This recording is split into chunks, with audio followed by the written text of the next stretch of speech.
30 Odd Minutes is sponsored in part by Digital Dowsing. Who are you powered by?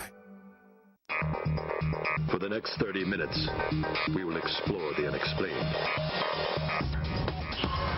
From mysteries beyond our galaxy to ghostly phenomena in our own backyard, we will dive into our psychic abilities and explore everything from conspiracies to the just plain weird. Welcome to 30 Odd Minutes. If the truth is out there, we will find it. But only by sheer accident.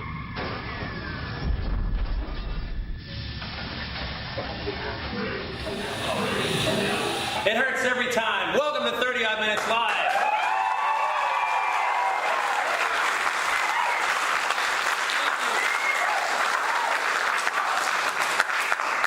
We're at Wareham Haunted History Night 2012, Wareham, Massachusetts. The haunted Fearing Tavern, which is parked right outside the mothership. Did anyone see the strange lights in the sky earlier tonight? Yeah. That was the mothership. The mothership has a crew, and they're here today. Please welcome Matt Moniz, first science officer.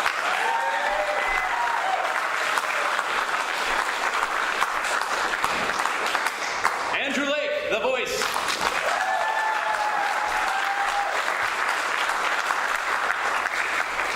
How are you guys feeling today? Doing really good. Can't beat this weather. Can't beat this weather. All right, we've got a lot of stuff in store today that's going to be. You're going to be guinea pigs throughout this whole mission.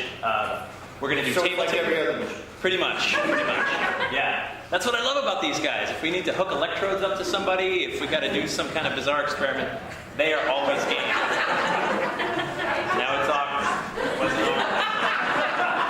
Just now. All right, so the mothership's outside hovering, but we do have one crew member left that's on board. Guys, let's all greet Dr. Dreck. Dr. Dreck? Greetings, Oddballs. Dr. Dreck here. Well, Jeff, Matt, and Andrew are having fun down there on Earth, and they've left me alone here on the ship.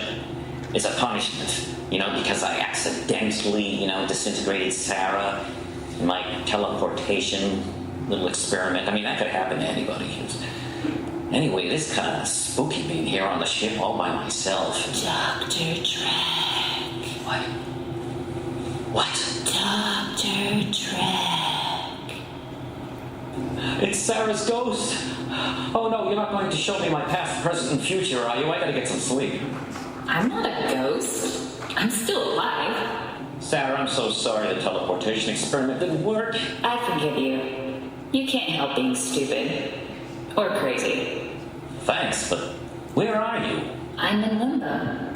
Limbo? Is that in North Dakota? It's great. I get to eat all the cookies and drink all the coffee I want. I just lie here on the beach all day. Sounds great. Do you have directions? What exit do you take?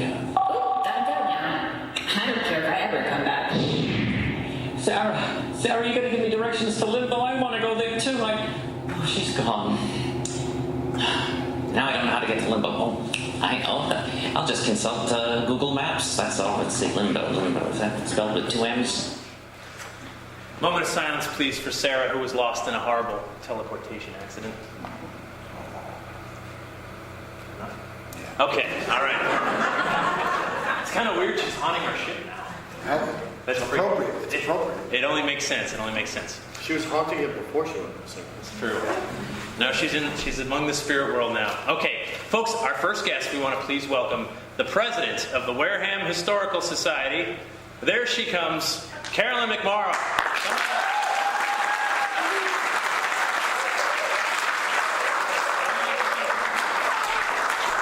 All right, so Carolyn, we've parked the mothership right in front of the Fearing Tavern. Isn't that beautiful? It is beautiful. It is Frank Gray's photography, amazing. So tell us now, the building, it's built in 3 sections. How far back does this place go? 1693. Okay, 16. All original. Right? Yes. And magnificent. It is. It's a beautiful place. Now, one of the interesting things about the history, right, am I correct that these were British loyalists during the Revolution? I believe so. Because of the black stripe on the chimney. Right. There's 2 theories to the black stripe. One is showing your loyalty to the crown. You would be spared from any fire. The second theory is in sympathy at the assassination of President Abraham Lincoln. So those are the two theories that I've always been told, and because of the British coming down and burning a lot of the buildings in the way along the Wee Wee Antic and the Fearing Tavern being spared, it certainly gives reason to the black stripe around the chimneys. Okay, now it's built in 3 sections, and when you go inside, you can see, we actually did a whole mission from Fearing Tavern a while ago, and got to go get a tour of this place. It's incredible. You can see how the various sections are pieced together. So was it always a tavern from the beginning? Yes, always. All the old town business. If walls could talk, the things that have gone on in this building way back when, it's amazing. What did happen? Give us the dirt. Oh, well, I don't know all the dirty dirt. I just... we just went TMZ of the Historical Society. The funniest story I've been told is when you enter the tavern, you're entering, you can see on the right-hand side wall, somebody was smart enough to put the date in the wall, in the plaster, which is, I'm sure, a horsehair plaster, and you can see the date there of the building. But when you go into the middle section, which is the original in the center of the building, it's just absolutely magnificent. You can imagine what went on in that big, long keeping room, the table in there, where everything happened with the family. And then off to the left is the small tap room. There's a beautiful antique bar. I mean, it's just an amazing room. But one of the stories that I was always told was the gentleman that lived there at the time, he and his daughter, the daughter came to take care of him, but they didn't get along. So that was one of the reasons for the other portion, so that he didn't have to be bothered with the daughter. And so when she finally left, he told her, just go ahead, go, take your cow and go. There wasn't a happy family. Right. But, are there still spirits in that bar? Oh, you know it. You know it, yes. So lots of ghost stories tied to this building. What have you experienced? Well, we had a party for a member to honor her. And when we went into the building that day, some pictures had been rearranged, right, and some chairs had been moved. Now, and no one is in the building at one time alone. It's always a group of us.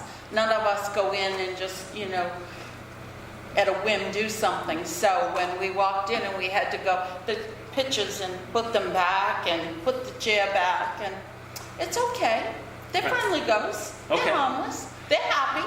Now, this is not a place open daily to the public. No. This is all, managed by the Historical Society. All summer on the weekends. Right.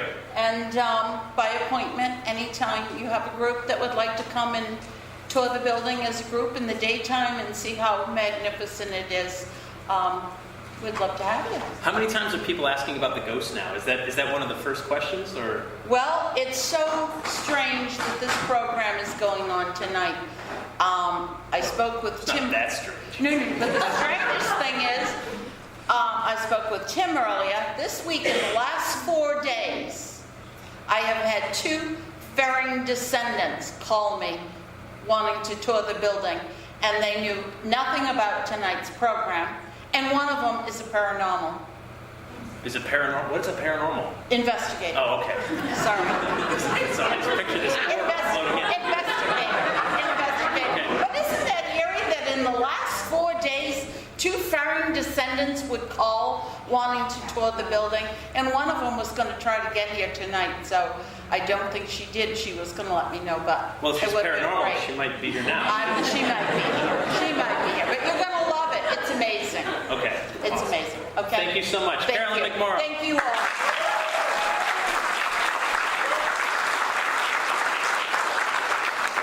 Yeah, you ever been told to take your cow and get lost? Yes. It's embarrassing. I know, it really does. Especially for the cow. Yeah. Cows hate to be seen. That's true. You guys have investigated the fair, Yes. right? Yes. Now, Andrew, you during our last mission there, which you can see online, you actually caught something up in one of the rooms, right? Tell us about it. Well, it wasn't the last mission. It was actually the very first investigation of the tavern. Matt and I were walking around the building, and we both walked into the old spirit room for the tap, which is below. It's where they would store the spirits and then send them down by a dumbwaiter. Well, the museum has turned it into they've now turned it into an antique toy museum, that room. And Matt and I were in it, and I'm standing there thinking, boy, this room's got a weird vibe. So I started setting up my camera, and Matt goes, if I was going to put a camera in any room in this house, and he turns and sees me already setting it up, so we laughed thinking, we both have that vibe in this room. It's strange. Hour and a half into the footage, a very bright little ball of light comes out of the wall under a picture and flutters like Tinkerbell and goes into one of the antique dolls. And at the same time frame, down below, Mike Markowitz, the EVP expert, got a Class A EVP of a little girl asking, do you want to play dress up?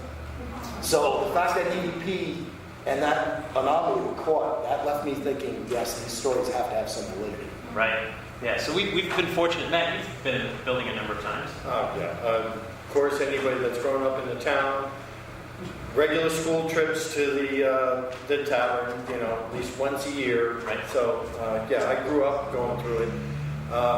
Remember hearing stories, from various docents in the past, and the scuttlebutt from, one neighbor telling another neighbor who knows other people that have seen stuff in here. But yeah, when so the ghost stories go back to decades. Yeah, they go back a while. They did, as I've been told that ever since I was a kid, that there's been activity going on not only in this house but in the Fearing house itself down the road. Right. Which is a whole other case. That's so cool. It's like history demands to be remembered. Yes. It comes alive again and again. Okay, speaking of history, we've got an author to introduce you to. Ladies and gentlemen, please put your hands together for Tim Weisberg.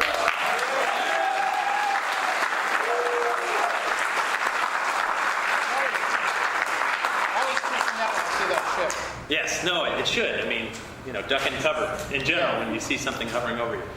Tim, the Spooky South Coast Radio, of course, and the author of his latest book, Haunted Objects, Ghosts on Your Shelf.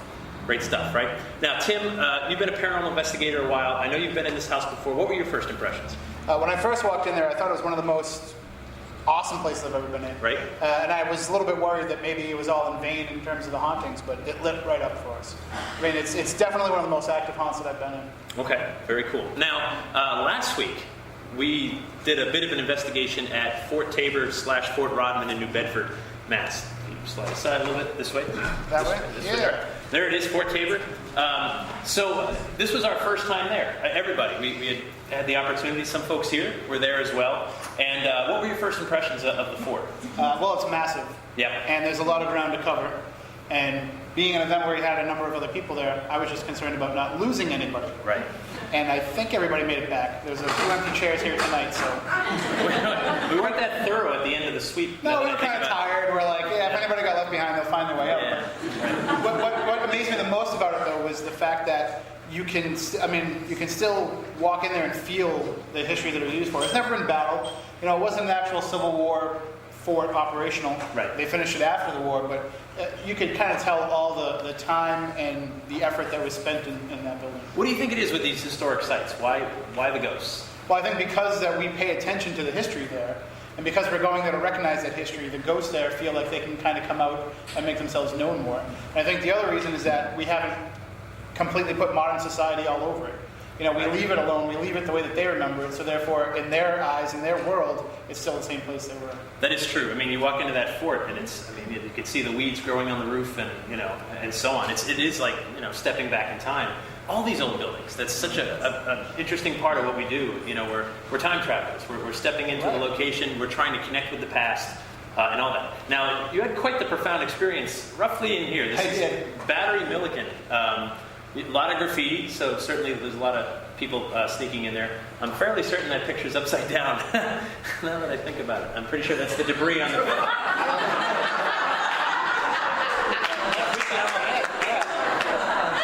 Yeah. Well done, Dr. Dreck. All right. Well done. And that picture doesn't really do it justice. I mean, when you shine the most powerful flashlight you have, you're not hitting the back wall of that place. It was just massive. And there's all side rooms that go off the different corridors, and there's plenty of places They're on the other side. Yeah, kind of up here. Sorry. Plenty of places for ghosts to hide in there.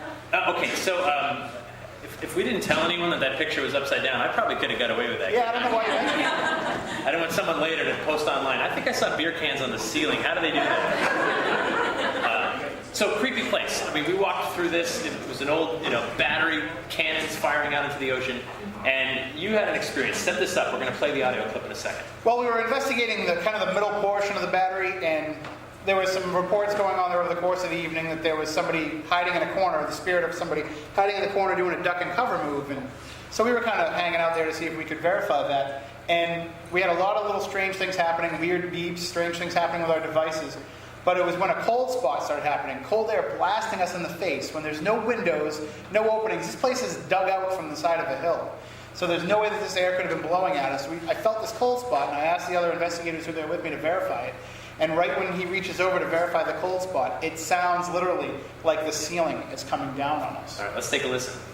I don't know if you're touching my hand or if that's just because I feel cold over here all of a sudden. All right. Kind of right in front right here.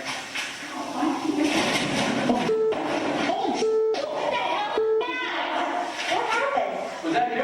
Yeah. Well, it happened in here, but we don't know what it was. It sounded like it was coming from up top. What the f***? You okay? Yeah. What the hell is that? It's moving right there. Holy shit. That blows at me. Why? Oh my god, it smells so bad right here, guys. What is that? Because someone pooped themselves. Let me tell you, when something like that happens, you get a bad case of potty mouth real quick. I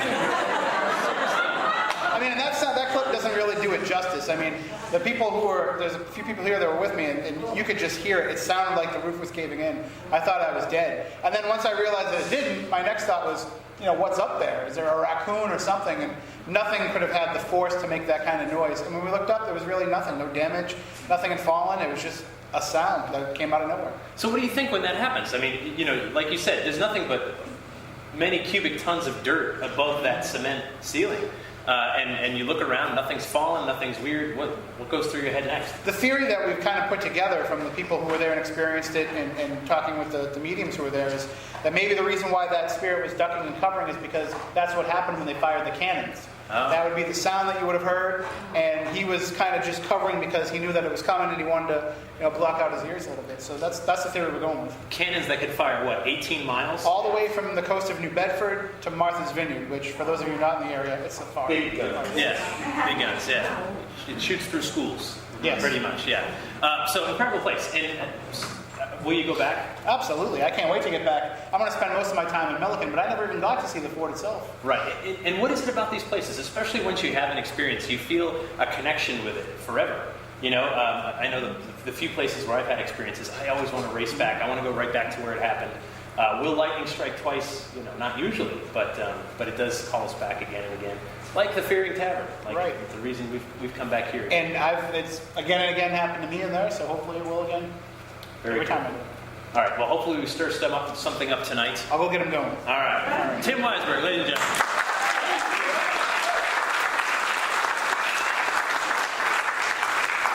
Okay. Next, I'd like everyone to meet spirit medium Stephanie Burke. Come on over.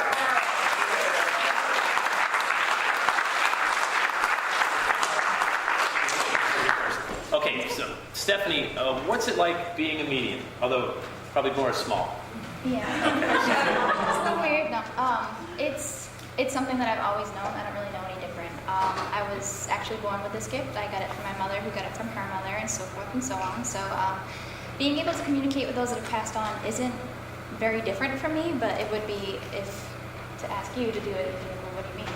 Yes, I would. It's a little weird. So yeah. I don't really know any different, but I think it's kind of cool. It took me a long time to actually come into what it is that I was able to do, and right. I hid it for a long time because it's not really normal, but right. It's normal for me, and it's kind of cool. So explain to us what do you see, hear, feel when a message is coming through? Like what's that experience like? I can communicate a few different ways. One of them being I can actually see them physically in front of me if they choose to show themselves like that. I can also hear them, which actually sounds like if you were driving down the highway and doing 60 miles an hour and yelling out your window, that's what it sounds like to us. So sometimes having to have them repeat it is usually common. I can see images, I can see words. Each spirit communicates differently, and each medium is actually different, so right. Everybody has different abilities. Okay, so tonight, one of the experiments we're going to do during the investigation is a Victorian-era seance, right? And different elements of it. First, the traditional seance, which, of course, the French for sitting, right? This is a byproduct of the spiritualist movement, started in 1848. And what happens in a seance? Why do people come to them? People come to them in order to communicate with their past loved ones. They feel like this is their last chance or their only chance to get that closure or that feeling of, I can speak to someone for that last time, or I can get a message to them, they can get a message to me. It's just that feeling of wanting to have that last few words. So it's definitely something that people seek out in order to get that kind of closure for themselves. Right. And so the medium, right, which literally it's the person that the spirits are acting through, the hands holding, around the table, often the candle, the round table, things like that.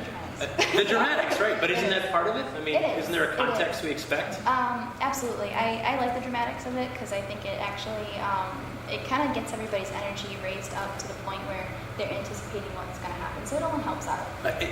One of the things, I think an example would be, would you want to have a seance at, like, McDonald's over burgers, right? Like, all right, everyone, open your nuggets. Right. Is anything coming through? No, I know, but at the same time, we have a contextual understanding of what a seance should be, and the nuggets would throw it off, right? With dipping sauce and stuff. We tend to do it the same way that they did right then and there. The way that they came up with it, nobody's really changed it. I know, in 150 years, right? I mean, it's the same thing. So, okay, we're going to try an experiment, and I have guinea pigs for you. Guinea pigs? Have you met Matt and Andrew? I don't know if I know them. All right, all right. Before we get too far, tell us a little bit about table tipping. This is also Victorian-era stuff. Yes. We've got a great photo here. That's actually a really good photo. I didn't take it. I like to use the three-legged table because it tips a little bit better. I like the dramatics of the table actually tipping a lot. You can use a four-legged table. Sometimes the table just knocks. Every person does it differently. But it's a physical form of mediumship, so it's a way for everybody to sit down. It actually works through your own energy. So I have people put their hands lightly on the table. There's usually one person that kind of smashes down on their end, but that's not okay. That's probably Matt. Yeah. So I usually let everybody, all the skeptics, get down on your hands and knees. Look, there's no wires, there's no magnets. And we actually ask the spirits to communicate through tapping the table. So the table will actually physically tip. I'll ask them, can you please spell the first letter of your first name? So say it begins with a D, the table will tip 4 times. So that way, it's almost kind of like how the Ouija board works. I was going to say, it sounds like a Ouija board where you're putting your fingers on the planchette and things like that. Yep. Okay, so what I'm going to do, I'm going to step aside and let you three do this. And the glass. The glass. Which, by the way, are those margaritas? Yes. Okay. Yes. We're going to have some fun-loving spirits. It was the best glass that I could actually find because it's got some weight to it, which I like because people think that it's too light.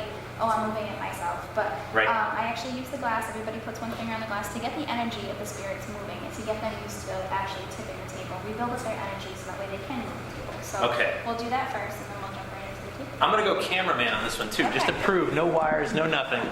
Yes. I'm on. Fire away. Ask you a question? Yes. Please. Does the finger make a difference? I don't think so. Good question. That is a good question. That's why we always take math. Don't use your feet.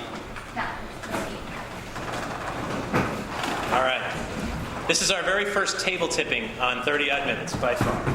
Is it? Yeah, you're right. Not a while. All right, everybody's watching. All right, so how are we going to start? We're going to surround ourselves with white light. The only ask is that we communicate with an experience of love and light. How do you guys feel about personal messages? Oh, I have no problem. Okay, so I'm going to ask for personal messages for Andy and Matt to come through, and for those only. Okay, so fingers, it doesn't matter which one you use. We're going to ask them to try to get the energy flowing for us. Your fingers are going to twist, the glass does twist, so feel free to reposition your finger at some point.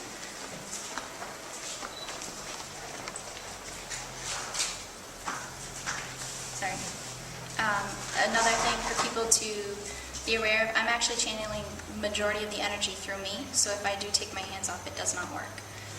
Unless I can teach the other person at the table to do the same thing. Don't worry, it's not going to fall off if they do that a lot. We usually do this with beer glasses, and it's the other way.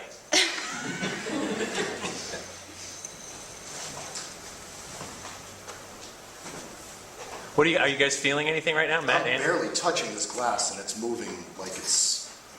Technically, I'm not even really touching. Yeah, you can actually see from here. Yeah, Matt's fingers like just hovering above. It's funny. I'll let everybody feel the glass afterwards. It's got some weight to it. That's why I like using it, because I like to prove the skeptics wrong.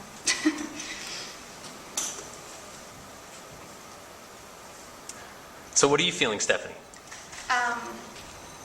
It's hard to describe. It's almost like an electric feeling when they channel energy through me. Same thing when I do readings. It almost feels like I could run around the block 3 times and not be out of breath. It's just a ton of energy flowing through. Sorry, guys. Now, is this going to transfer to the table at some point, or is this... Okay. Yep. It's just getting... If I were to start just with the table, they need to build up their energy in order to move the table. Okay. So...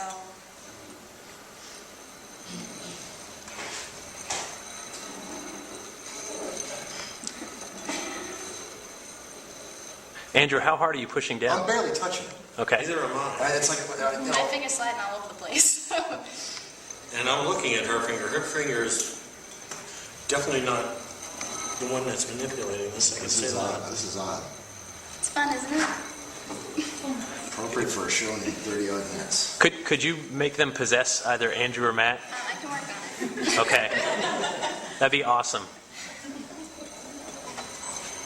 How would you be able to tell the difference? I wouldn't. I just thought of that after I said it. I said, you're right. How would I know? Good point, Matt. Good point.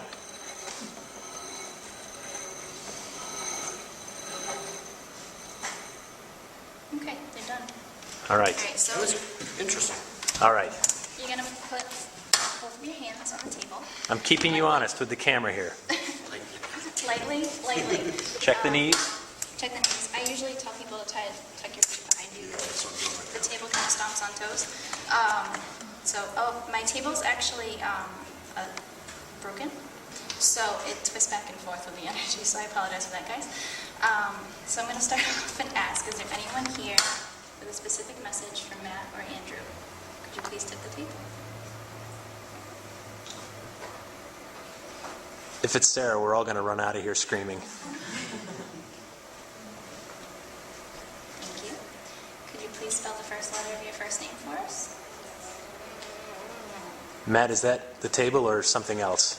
That's the table. All right. Sounded flatulent. Is that okay.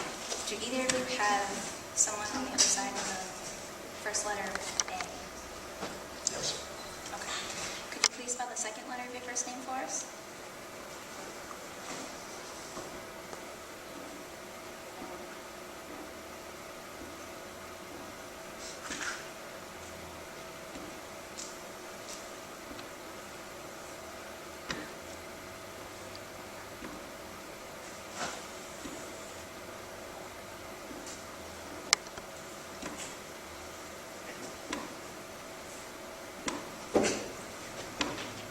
I hope someone's counting. Okay. I lost count. Is that an R? Does that make sense? Yes. Okay, do you want the third letter? Yes. Okay, could you please spell the third letter of your first name for us?